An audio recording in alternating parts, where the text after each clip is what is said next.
Bonjour et bienvenue dans l'Auvers du décor, mon podcast dédié au merveilleux monde des accouchements.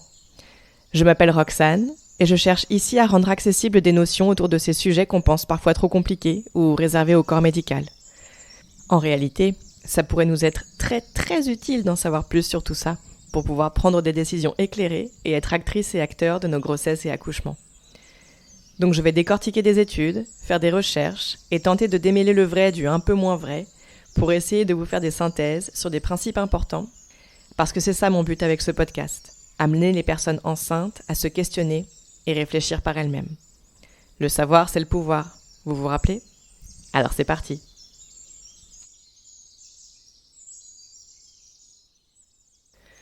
Aujourd'hui, on va parler de relations sexuelles, de la bagatelle. Les relations sexuelles pendant la grossesse, les relations sexuelles pour procréer, et celles postpartum. Parce que tout ça, en fonction du contexte, ça peut être vécu bien différemment. On va parler de libido aussi.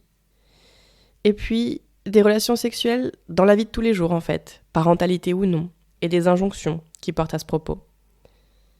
Et j'aurai aussi des recommandations de lecture à vous proposer en fin d'épisode.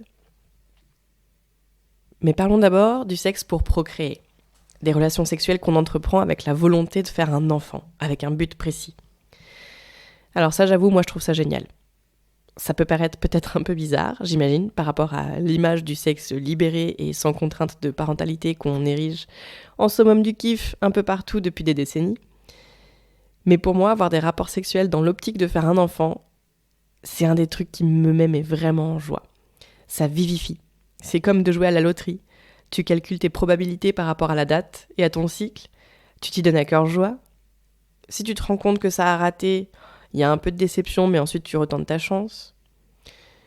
Je pense que ça doit activer la dopamine. Vous savez, ce neurotransmetteur de la motivation qu'on ressent quand on voit qu'une de ses publications Instagram génère des likes ou qu'on fait un truc qui nous motive particulièrement. Bon bah voilà, chez moi, le sexe procréatif, je sais pas d'ailleurs si ça s'appelle comme ça, mais bref, bah c'est un truc qui me motive, dans lequel je vois et je mets beaucoup de sens. Mais voilà, je sais que pour beaucoup de monde, il n'y a pas besoin de raison pour avoir des rapports sexuels, et potentiellement c'est ce qui en fait quelque chose de beau. Et pour ces personnes, mes propos vont peut-être paraître un peu incompréhensibles. Mais ouais, cette idée, comme quand on jardine, de planter une graine pour l'avoir ensuite germée et en récolter des fruits des mois plus tard, mais je trouve qu'on ne fait pas plus cool en fait. Et je suis sûre que les personnes qui cultivent des trucs voient de quoi je parle. Et oui, je viens de comparer la gestation d'un enfant à la maturation d'une tomate. Alors bien sûr, je parle de mon cas à moi, et en l'occurrence, j'ai pas eu de problème particulier pour concevoir. Pour ma première fille, j'ai vécu une interruption spontanée de grossesse. On dit fausse couche en général, mais j'aime pas ce terme, donc s'il en existe un autre, je veux bien, mais là moi j'ai trouvé que ça. J'ai donc vécu une interruption spontanée de grossesse, mais vraiment hyper tôt. Je devais avoir à peine une semaine de retard de règles, mais je savais que j'étais enceinte, je le sentais vraiment. Et mes règles, cette fois-ci, ont été hyper douloureuses. Et il n'y a peut-être aucun rapport physiologique, d'ailleurs, j'en sais rien. Comme la grossesse était si précoce. Mais vraiment, je me revois en pleine nuit à me faire des tasses et des tasses d'eau chaude pour essayer de me soulager, à me mettre en boule dans un sens, dans l'autre, et ça a duré des heures. Et ça faisait vraiment longtemps que j'avais pas eu mal comme ça. Mais voilà, cette fois-là, l'embryon n'a pas tenu, et le mois suivant, c'était la bonne. Et pour ma deuxième fille, j'ai eu du mal à tomber de nouveau enceinte parce que j'allaitais. Et chez moi, la prolactine, c'est un peu la queen qui mène tout le monde à la baguette, même quand il n'y en a pas beaucoup. À l'époque, ma grande avait un peu plus de 2 ans, donc on était à 2-3 tétés par jour max. Donc c'est pas comme si j'avais un nourrisson qui stimulait ma production de prolactine toute la journée, quoi. Donc ça a mis quelques mois à fonctionner, enfin, le temps que je comprenne et que je décide de sevrer ma fille, donc. Mais globalement, ça a été. En tout cas, c'est pas une période que j'ai particulièrement mal vécue. Mais je sais que les rapports sexuels pour procréer, ça peut aussi vite devenir anxiogène lorsque quelque chose ne fonctionne pas et que l'attente devient trop longue, qu'on comprend pas ce qui peut clocher et que potentiellement on en arrive à se forcer. Je sais que moi j'ai eu beaucoup de chance à ce niveau-là en tout cas. Ensuite, il y a le sexe en période de grossesse et ça c'est tout un truc aussi. Pendant le premier trimestre, alors déjà on peut avoir des nausées, des vomissements, et il y a aussi des chamboulements psychologiques qui font qu'on n'a pas la tête à ça. la fatigue, potentiellement immense, qui s'abat sur nous. Et ouais, environ 1000 raisons, même si oui, on n'a pas besoin d'une raison, on est d'accord, mais qui fait qu'on n'a pas une libido au plafond. Après, il y a le deuxième trimestre. Alors, on entend souvent que les personnes enceintes ont un regain d'énergie à ce moment-là et qu'un retour de libido est courant. Moi, je sais que la fatigue ne m'a pas quittée de toutes mes grossesses. Donc, même si j'ai pas eu d'autres désagréments particuliers, clairement, moi, le manque d'énergie, ça a une influence hyper grande sur tous les aspects de ma vie, comme tout le monde, qu'on parle du boulot, de ma vie sociale, mais donc aussi de ma vie sexuelle, par exemple. Donc, oui, c'est possible que le cucu, on n'en ait toujours pas envie à ce moment-là. Et ensuite, au troisième trimestre, c'est pareil, c'est hyper aléatoire. Il peut y avoir un regain de fatigue, si ça allait mieux au deuxième trimestre. Il y a le poids du corps, le poids du ventre qui commence à se faire sentir, le corps qui change énormément et qui peut provoquer un inconfort physique comme psychologique. Il y a aussi les hormones qui changent de nouveau. Certaines personnes vivent hyper bien leur grossesse et pour d'autres, il peut y avoir une forme de lassitude ou des sentiments un peu mélangés, pas forcément hyper positifs, qui font qu'on passe pas forcément un très bon moment. Donc là encore, l'envie de sexe, elle peut carrément être absente du paysage. Et c'est normal. Alors après, il y a ce mythe qui consiste à dire qu'avoir un rapport sexuel peut aider à déclencher naturellement l'accouchement. C'est pas tout à fait un mythe pour 2 raisons. La première, c'est parce que le sperme contient des prostaglandines et que les prostaglandines, ça peut provoquer des contractions utérines. Le corps médical, typiquement, il utilise bien souvent des suppositoires de prostaglandines lorsqu'on veut déclencher un accouchement de manière artificielle. C'est pas la seule méthode, on y reviendra dans un épisode dédié. Et ensuite, parce que avoir un orgasme, ça envoie une décharge d'ocytocine dans le corps qui, si le col est suffisamment mature et l'utérus ready to go, peut également provoquer des contractions de l'utérus. Donc potentiellement, avoir un rapport sexuel pour déclencher l'accouchement, ça peut fonctionner. Mais ça reste très théorique et ça ne fonctionne pas à tous les coups. Donc oui, si on en a envie, il n'y a absolument aucune raison de se priver. Au contraire, qui ne tente rien ne sait pas de quoi il peut retourner. Mais de la même manière qu'un déclenchement à l'hôpital avec un suppôt de prostaglandine n'aboutit pas toujours, c'est pareil avec un rapport sexuel à la maison. Ah oui d'ailleurs, pour toutes les personnes qui se demandent encore, non, le gland du pénis ne peut pas toucher le bébé in utero. Et non, ça ne fait pas mal au bébé quand on a un rapport sexuel.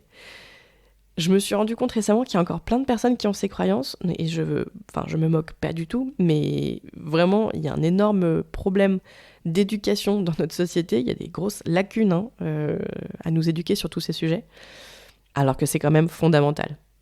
Mais donc non, le fœtus ne sent rien lors d'un rapport sexuel. Non seulement parce que le col, il est a priori toujours bien là et bien fermé, et parce qu'en plus, le bébé, le fœtus, il est dans son milieu aquatique et que l'eau, ça fait comme une couche absorbante qui atténue tous les bruits et les mouvements en fait. Donc no stress, vous pouvez y aller sans problème, mais avec du consentement. Donc pour terminer avec cette question d'avoir un rapport sexuel pour déclencher l'accouchement, c'est une méthode qui peut fonctionner, tout comme elle peut n'avoir aucun effet. Le nombre de paramètres qui rentrent en jeu est bien trop grand, et pour être tout à fait honnête, on ne sait pas vraiment exactement ce qui fait qu'un accouchement se lance ou ne se lance pas. Ensuite, pendant l'enfantement, alors le milieu médical ne se prête évidemment pas beaucoup à la bagatelle, mais il peut y avoir des personnes qui accouchent chez elles et qui ressentent une envie d'avoir des rapports intimes. Alors a priori c'est hyper bon signe, si vous avez écouté l'épisode sur les hormones, vous savez que l'ocytocine est sécrétée lorsqu'on est dans un environnement intime et qu'on se sent à l'aise. Donc si vous l'êtes suffisamment pour avoir envie d'un rapport sexuel, c'est que votre ocytocine est au top niveau. Alors on parle ici pas forcément d'avoir envie d'un rapport pénétratif, d'ailleurs. Pour rappel, un rapport sexuel ne signifie pas forcément pénis dans vagin. Il y a plein de choses à faire qui peuvent être cool par ailleurs. Alors il y a pour le moment très peu d'études là-dessus, mais la stimulation clitoridienne pourrait être un chouette outil dans la mallette de la personne qui est en train d'accoucher. Alors d'abord, évidemment, pour mettre donc ce petit coup de boost dans la sécrétion d'ocytocine, évidemment, mais aussi potentiellement pour aider à soulager durant des contractions trop douloureuses. Donc évidemment, il faut le sentir et en avoir envie, ce qui n'est pas forcément le cas, mais je pense que c'est une piste à explorer qui a tellement zéro inconvénient qu'on aurait tort de s'en priver en cas de besoin. Alors après, en postpartum, on se retrouve de nouveau avec une injonction à la sexualité qui est franchement intolérable. C'est-à-dire qu'on lit partout qu'on peut de nouveau y retourner à la sexualité environ 3 semaines après la naissance, une fois que le col est bien refermé, bien qu'il serait bon d'attendre que les éventuelles sutures d'épisiotomie, déchirure ou césarienne soient complètement cicatrisées. Et puis quelques lignes plus loin, on lit souvent aussi que même si on n'a pas forcément envie de retrouver une sexualité active, c'est quand même bon d'y penser, avec des guillemets, pour votre couple. Et mettre un chiffre comme ça, avec un petit sous-entendu qui n'a l'air de rien, ça contribue à mettre un mal-être hyper important sur la personne qui vient d'accoucher, et franchement, c'est pas ok. Parce que quand même, ça peut prendre beaucoup de temps de se remettre d'un accouchement. Faut s'habituer à ce corps postpartum, qu'on ne connaît pas encore. On peut ressentir de l'appréhension, parfois carrément même de la peur, du dégoût, des questionnements. Tout ce qui est le périnée et la vulve, c'est une zone hyper sensible. Et quand il y a eu une suture, on peut avoir peur que ça fasse mal, que ça attire, ou que ce soit simplement différent de ce qu'on connaissait avant. C'est pas parce que physiquement ça a l'air d'aller que c'est aussi le cas émotionnellement ou psychologiquement. 1/3 des personnes venant d'accoucher ont subi des violences obstétricales et se retrouvent avec un traumatisme. Et ça, ce sont les chiffres qui ne parlent même pas des personnes qui ont l'impression d'avoir bien vécu leur accouchement, mais qui, quand tu creuses un peu, te racontent qu'en fait il s'est passé tel ou tel acte qu'elles n'ont pas compris et qui pèse sur leurs épaules. Le nombre de violences sur les personnes en train d'accoucher est affolant, alors qu'elles sont dans un moment de vulnérabilité le plus total et se prennent des sauts d'infantilisation, de déshumanisation. Elles sont traitées comme des numéros de dossier, sans humanité, sans émotion, et on leur fait subir les pires atrocités physiques. On en fera un épisode dédié parce que parfois on se rend pas compte, mais voilà, on ressort d'un accouchement qui se passe la majorité du temps avec des agressions ou des traumas, et on voudrait qu'on en ressorte, indemne. On devrait ressortir de la maternité la bouche en cœur, la vulve open. Non, c'est pas possible. Puis hormonalement aussi, on reste chamboulé longtemps. Si la personne allaite, alors sa prolactine va très probablement freiner, pour ne pas dire silencer complètement sa libido. Et même sans ça, sans allaitement, retrouver un équilibre hormonal, ça peut prendre des semaines, voire des mois. Sans même parler du fait qu'on a maintenant un petit être collé à soi, potentiellement 24 heures sur 24, qui a un besoin constant de contact, que soi-même aussi, on peut ressentir très fort ce besoin de contact avec son nourrisson. Et tout ça, ça fait qu'une fois que bébé est couché, on peut avoir aussi envie de retrouver son corps juste à soi. Et l'idée de devoir de nouveau avoir des rapports, même juste un câlin avec un partenaire ou une partenaire, potentiellement, on n'en a pas envie en fait. On a juste envie de retrouver son corps, ses limites à soi.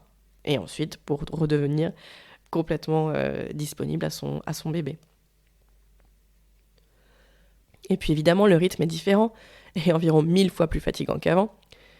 Donc encore une fois, avoir envie d'avoir des rapports sexuels les premiers mois post-accouchement, ça coule franchement pas de source. Et quand je dis les premiers mois, genre les 36 premiers mois, tu vois. Je dis ça en rigolant, mais il y a peut-être un petit fond de vrai. Mais voilà, moi je sais que les premiers mois, les toutes premières années de la vie de mes bébés, mon couple il est dans une sorte de parenthèse. Et c'est ok en fait. On en parle avec mon compagnon, lui aussi est épuisé de toute façon.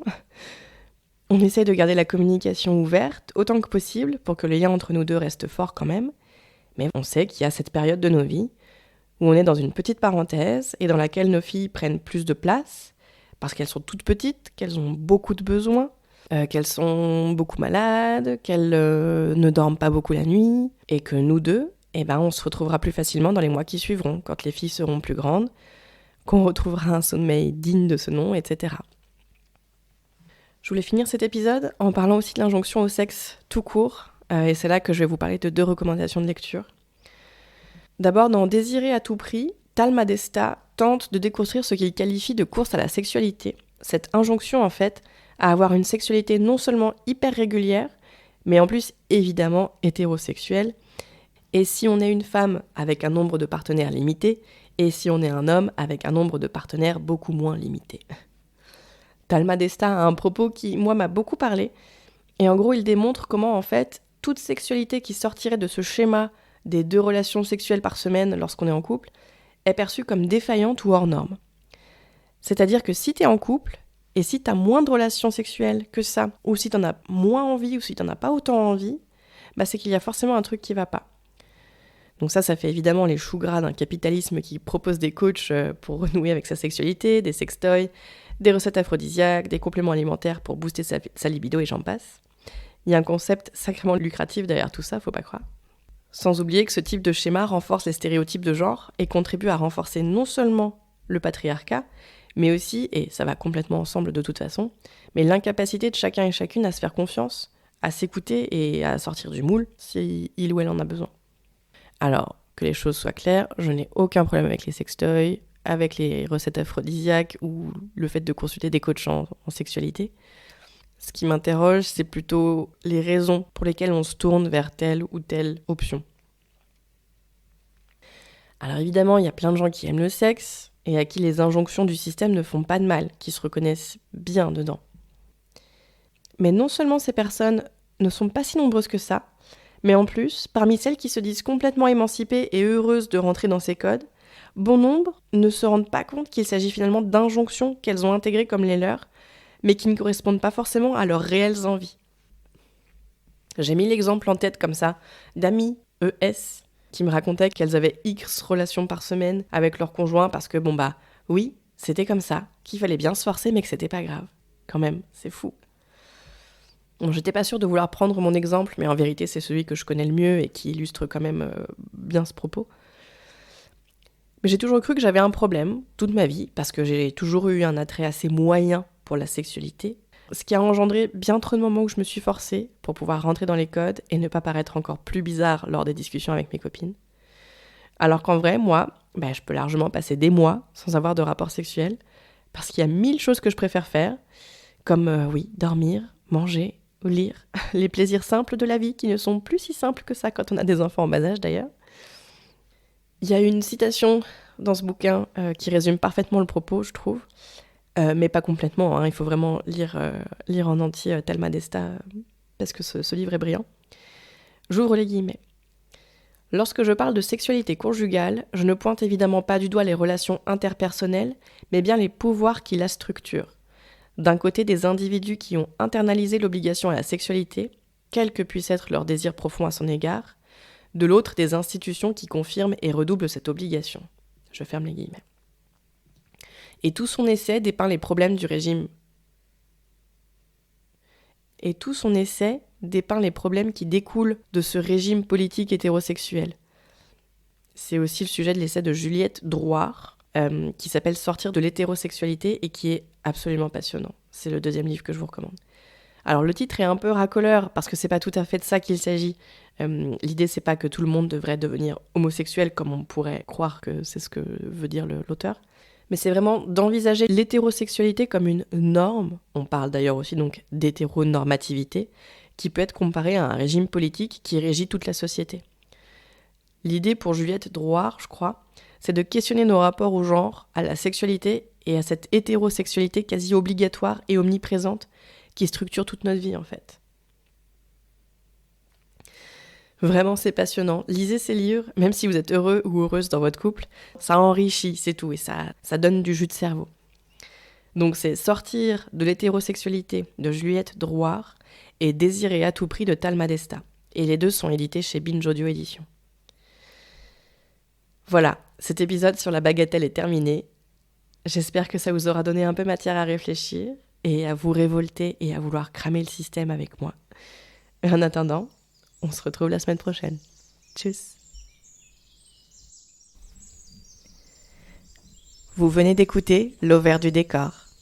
Si vous avez aimé cet épisode, la meilleure manière de le dire est de poster un avis 5 étoiles sur votre plateforme d'écoute. Ça m'aiderait énormément. Pensez aussi à le partager si vous pensez qu'il pourrait aider des personnes autour de vous. Enfin, n'hésitez pas à vous abonner à ce podcast pour être notifié des prochains épisodes et accessoirement soutenir mon travail. Ça fait toujours plaisir. On se retrouve la semaine prochaine et d'ici là, prenez soin de vous.